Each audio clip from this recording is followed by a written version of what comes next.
रहमान रहीम अस्सलाम वालेकुम। मैं आपका वीर दोस्त गुलाम मुर्तज़ा। तुसी वेख रहे मुर्तज़ा टीवी। मेरे चैनल सबसक्राइब करो, नाल एक बैल दा बटन है वो भी ओके करो।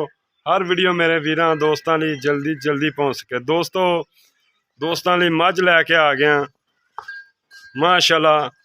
थब्बियां दा पंडां दा वाना अजे मझ 5 तो 6 दिन लै जाएगी।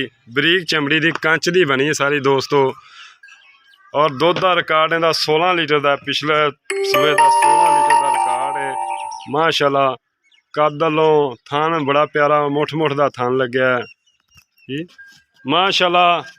वक्खी बिल्कुल नहीं हैगी, थान सोहना मुठ का थान। वाना वेख लो, पंडा लाई फिरदी है। अजे 4 तो 5 दिन लै जाएगी इंशाल्लाह। किसी दोस्त वीर नूं पसंद आवे फोन नंबर 0344 6980 676 WhatsApp ईमो बनी है इंशाल्लाह। किसी वीर नूं इहो जी मझ दुध चंगा देंदी है, दोस्तां नूं भी पता है। और डिमांड इहदी दोस्तों बिल्कुल जायज़ प्राइस होएगी इंशाल्लाह। 2,60,000 रुपये इहदी प्राइस है। इहदे थोड़ा बहुता दोस्तों प्यार मुहब्बत शामिल है। किसी वीर नूं पसंद आंदी है राबता कर सकदा है। कद वेख लो मझ दा, पिछन मोड़ पुरानी नस्ल की मझ है।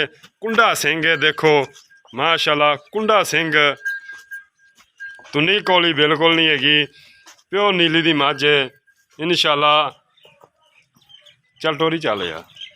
सिंह थोड़ा जिहा दोस्तों कुंडा है, पुरानी नस्ल का सिंह है। जी जनमन पुरानी नस्ल का सिंह है उस कुंडा सिंह होंदा है। बिल्लियां अखां ने, बूथी बरीक है। कद वेख लो दोस्तों, कंच दी बनी हुई है सारी मझ माशाल्लाह। वाना थब्बियां दा पिछन मोड़।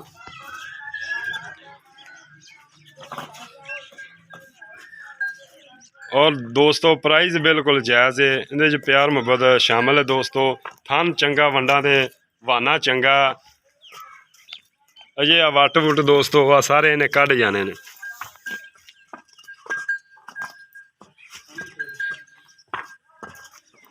इंशाल्लाह उम्मीद करने दोस्तों को वीडियो पसंद आएगी। पसंद आवे शेयर लाइक लाजमी करना।